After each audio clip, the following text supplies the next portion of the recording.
Hey YouTube, welcome to another video. In this episode, I will show how to integrate a non-UMADA gateway to the UMADA environment with zero change to the UMADA layer T switch environment. I will also show how I will be replacing or removing my existing UMADA internet gateway and replace it with a pfSense box.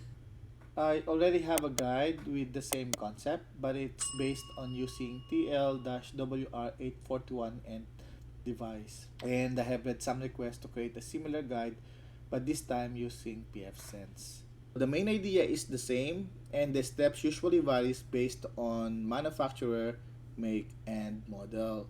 So for this video, I will show the steps that is specific for pfSense.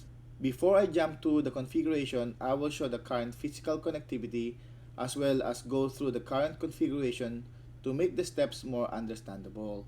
Also, to make this video shorter, I have already pre-configured many of the settings in pfSense, but I will show a step-by-step guide of how I did it using one VLAN as an example. I would just like to discuss the current setup so that it will make it much easier to understand how the cabling and the cutover will happen in the later part of the video. So this is the ER605. This is the current internet gateway. This one is connected to the SG2008, which is a layer T switch. This layer T switch is only doing LAN routing, local area network routing. This one provides internet.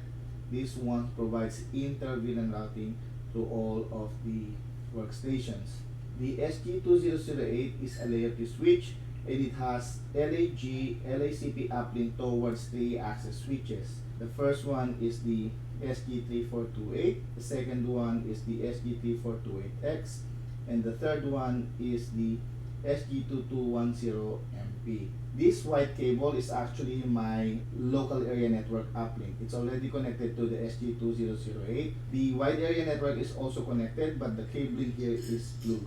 The only thing that we're working on is the ER605, the SG2008, the SG2210MP, SG3428X, and SG3428. This is the network diagram. The OC300 controller is outside of the local area network, but this is still within my lab network.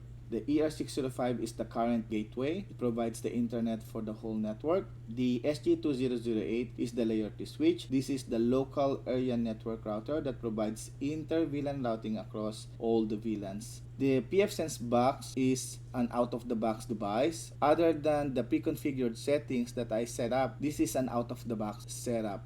I have to change the IP to .30 so that I can properly integrate this and later on do a cutover and replace this device with a pfSense box. So for this video, the goal is to remove the ER605 as the internet gateway and replace it with a pfSense box. So if I clean up the diagram, this is how things will look like. So for the current setup, the layer 2 switch has several VLANs in here. I have VLAN 11 to VLAN 91. I have pre-configured VLAN 11 to VLAN 81 in the pfSense box, and I will show you how to add VLAN 91 and configure pfSense box to allow the traffic from VLAN 91 to all of the network. So basically, if you can see how I did VLAN 91. That's pretty much the same steps that I did for all of the other VLANs. So in this video, it will be covered in multiple parts. The initial part will be the pre-configuration, the preparation part, and the next part will be the actual configuration of the pfSense box, and the final part will be the cutover and removal of the ER605 gateway and replacing it with the pfSense box. Finally, I will show some demonstration of all the clients communicating to the internet as well as with each other. Continuing with the walkthrough and review of the configuration, these are my current devices, these are their IP addresses, these are their model, and these are their firmware versions. As for the SG2008, I just want to show the layer 2 switch configuration. Since I covered this in the past multiple times, I'll just go through it very quickly. So if you would like to know more about layer 2 configuration, I highly suggest you watch the previous videos, and I'll put the link in the description. So these are the switch virtual interfaces configuration of the SG2008. So this configuration is pretty much the same except for the specific IP address, which should be unique for each virtual interface, but pretty much everything should be the same. So let me just go through this very quickly.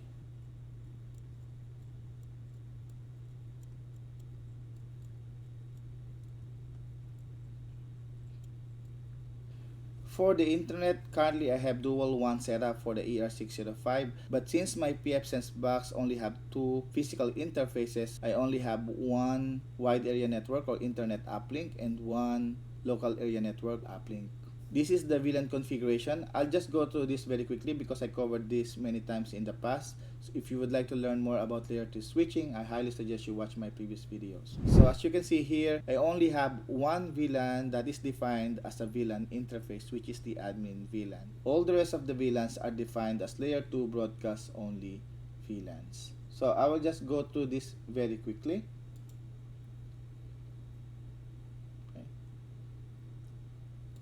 So this is the only one that is different. All the rest of them will be pretty much the same configuration except for the unique VLAN number or VLAN ID.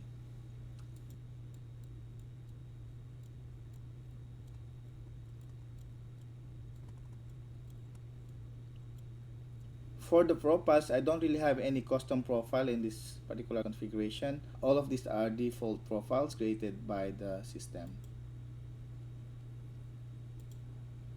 For the clients, you will see here that I have three devices connected in the admin VLAN. The Samsung PC is my test PC used for troubleshooting and testing. The media PC is actually, this is my PC, the one that I'm using for recording. So let me just check my IP. It says I'm .88. There you go. And this one is the pfSense device. So this one is 192.168.101.30. This one. And you can see here as well, 192.168.101.30. The only thing that you need to remember here in this particular setup is that each VLAN will have at least one host device. So 11.2, 21.2, 31.2, 41.2, 51.2, 61.2, 71.2, 81.2 and 91.2. As for the pfSense device, as I mentioned earlier, this is an out-of-the-box configuration other than the minor pre-configuration that I have already done for this system. As I have mentioned earlier, I already have a guide and a write-up when it comes to using a non-Umada gateway within your Umada platform.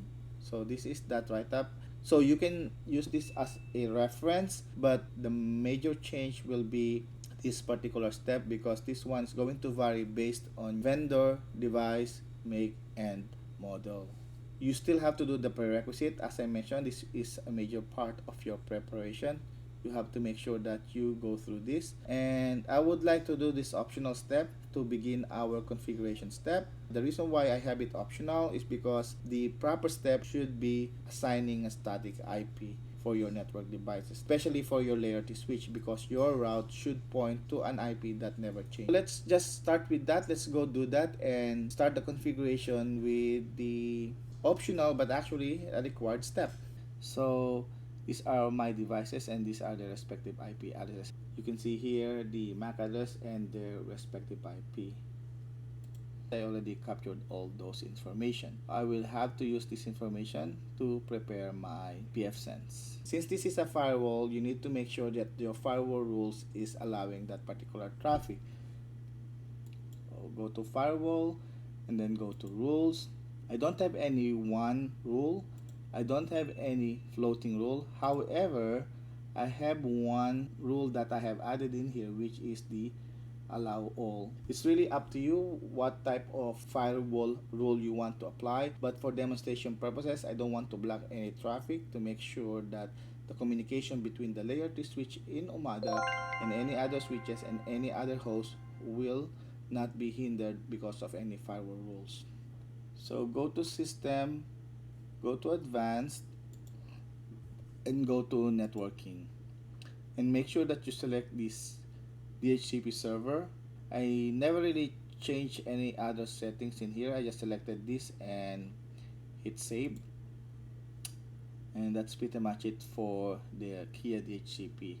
Now we need to reserve those IP addresses. Services, DHCP server, and as you can see here, it's still not yet enabled. The reason why I am not enabling it yet is because I still have my ER605 as the DHCP server for my network.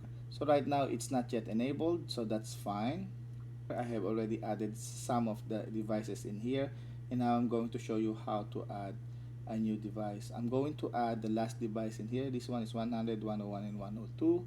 I'm missing the 103. So it's static mapping. So I'm just going to use this one. Copy and paste. For the IP address, let me just select here and let me edit this one and click save. That's pretty much the step for this setup. Once you have the IP addresses reserved for your devices, we need to configure a gateway for the layer 2 switch, because we need to have the layer 2 switch and the pfSense box to communicate with one another. Let me show you what I mean by that by showing a test ping. So let me go to diagnostics and then ping. So what I would like to ping is whether I have internet. Let me check first. Google.com. As can be seen here, I have internet access, 3 packets transmitted, 3 packets received. So that means this pfSense box has internet access. Everything is working from the local area network and the wide area network. So next step that we can do is test the layer 2 switch. The layer 2 switch is 192.168.101.100. As can be seen here, it's also successful. That means there is a communication between the layer 2 switch and the pfSense box. The next step is to test the VLANs that are behind the layer 2 switch. So those are VLANs 11 up to 91. I already pre-configured VLAN 11 to 81. However, VLAN 91 is not yet added. If I ping anything from VLAN 11 to VLAN 81, that should work except for VLAN 91. The best way to ping those VLANs is to ping the switch virtual interface IP addresses. That means the .1 and 2.168.11.1. I'll just go through this very quickly. I'll go from 11 to 91.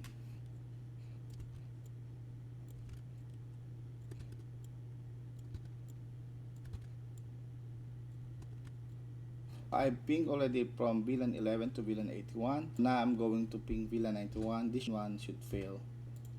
This one failed because VLAN 91 is not yet defined. So the next step of the configuration is actually to define the gateway. I will add this route to the pfSense box so that the pfSense box will know how to communicate to VLAN 91. System, routing, and you can see here I have already pre-configured and added the layer 2 switch gateway. So I'll show you how to create this one, but I'm going to delete that because I only have one layer 2 switch. I just want to show how to create this gateway. Click add. You have to select LAN interface in here, and let's call it SG2008 just for, and then say duplicate, and you need to enter the IP addresses. So I cannot enter 100 because it's already existing, so I'll just put 200. Again, this does not exist. I'm just showing the information that you need to add a new gateway. I can use underscore, click save, and then click apply, and you can see that this one is already added, but I don't need this one, so let me just delete this. And the next one is to add the static route to VLAN 91. As can be seen here, VLANs 11 to 81 is already added. I just need to add VLAN 91. You can click add in here, or you can do the lazy way and click the copy route. So I'll just click copy route in here to make it easy. Click here 192.168.81.0.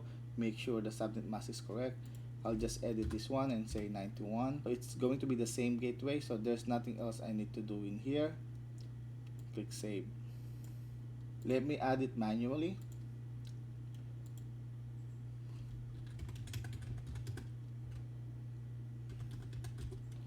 And select 24. And then select this one, SG2008. Click save. And click apply. Now if I'm going to do the same diagnostic that I did earlier for VLAN 91, it should work fine now.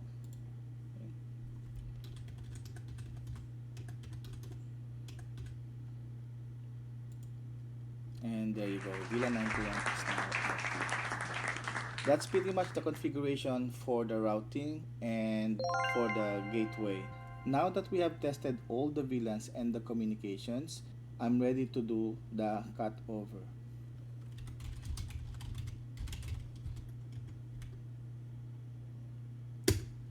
For this testing, I'm going to show what will happen once I remove the cable between the ER605 and the layer 2 switch. As you can see on the screen, I'm currently running a consistent ping to google.com. So if you're looking at the main screen, see this is the cable that connects the ER605 to the SG2008. And I'm going to remove that cable. There you go. The ER605 has no more LAN cable connected to it. And you can see that it's request timed out. Now what I'm going to do is go to the pfSense and transition the whole network from using the ER605 into using the pfSense box. Before I go do that, let me demonstrate this here. As you can see, my admin PC cannot access those clients that's behind the layer 3 switch. So let me start another command prompt. So if I do a ping,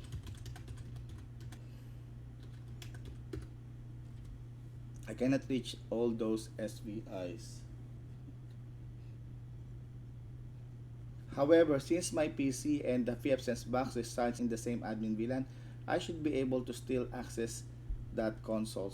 Let me ping 101.30, and you can see that's my pfSense box. I can still ping my layer 2 switch. There you go. But since the connectivity between the ER605 and the layer 2 switch is broken, the admin VLAN, which only exists in ER605, cannot communicate to the VLANs that are defined only on the layer 2 switch. And that's the reason why I cannot reach any of the SVIs. Let me just go to the pfSense box, configure it, and change its interface IP to 192.168.101.1.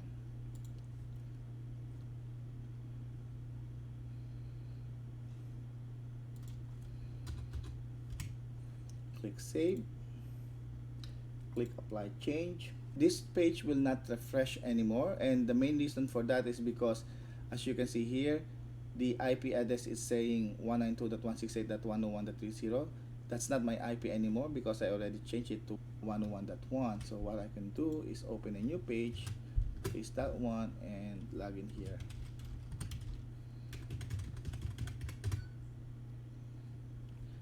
The other thing that I need to ensure I have running is the new DHCP server, because the ER605 is now disconnected. There is no more DHCP server that's providing IP to all the devices in the admin VLAN. Of course, based on your network, you might not need a DHCP server. That's the reason why I said it's an optional step. But for this particular video, I need the DHCP server so that the network devices will get their IP address from the pfSense box. Services, DHCP server, enable, and click save, and click apply changes. For now, let me try pinging the, oh, there you go. You can see here that the google.com has now surfaced, and I should be able to ping the SVI now. So this one, I'm able to ping the SVI because of the pfSense box. The pfSense box is now helping route the traffic between the admin VLAN and the layer 3 switch VLANs that are defined only on the layer 3 switch. So let me ping one of the clients as well. There you go. I can ping the client, That means I can connect to them. There you go. And that means I will be able to do internet as well.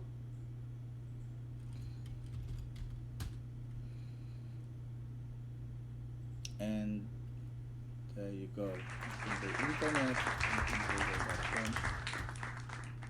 If I go to Umada in here, I should be able to refresh this now because I have connectivity to the internet. And you will see that the ER605 is still there, but it's not being used anymore. So what I can do is I can completely reboot this and everything will still work. I'm rebooting it, but everything should still work. So let me try rebooting all the other devices and let's see if it's going to get those IP addresses by default because of the DHCP reservations. When you're rebooting these devices, you can do it from the outside in. Start from the edge devices. So right now, I believe my desktop is connected to this device, SG2210MP. So let me reboot this two instead, because if I reboot my switch, I will get disconnected. If you're looking at the main screen, I'll just move my media PC to a different port so that I can reboot all the rest of the devices. If you're looking at the main screen, I'm removing my mini PC. You can see here I'm moving it directly to the controller. If I move it to the controller, I will lose access to the pfSense box because the pfSense box is in a different network. But that will allow me to reboot all the devices. This one is rebooting, and let me reboot this now. And now I can reboot the layer 2 switch. These are all connected to the layer 2 switch. So if I reboot the layer 2 switch, I will lose access to this. So that's why I rebooted all the other access switches before rebooting this. And you can see I can still send those commands because the ER605, even if it's rebooting, it's not connected anymore to the system. So I'll speed up the video.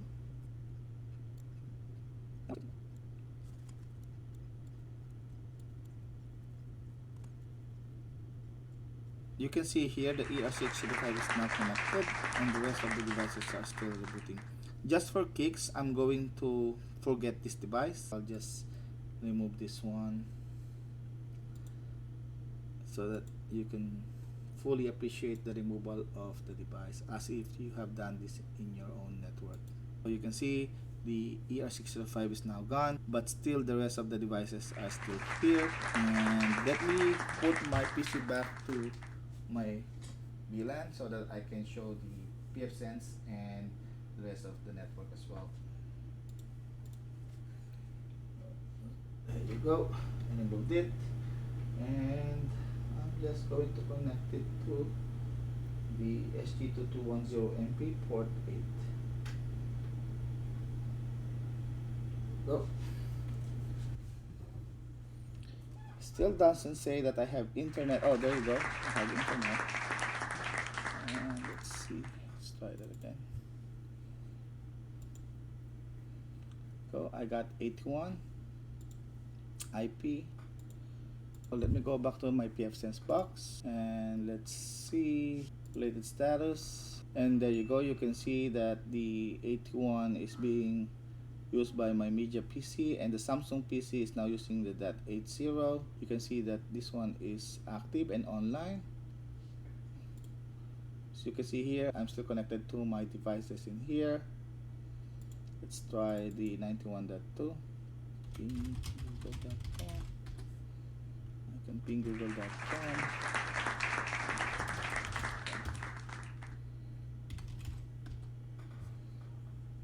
And there you go.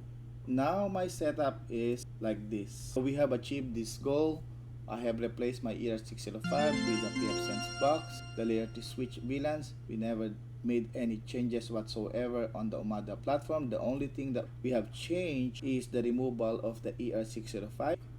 So So I think that's pretty much it for this video. I hope you learned something from this video. If you like this video, please give it a like. And by the way, please do subscribe because that really helps me and motivate me in creating these videos. Thank you for watching my videos. I'll see you in the next one. Thank you and bye bye.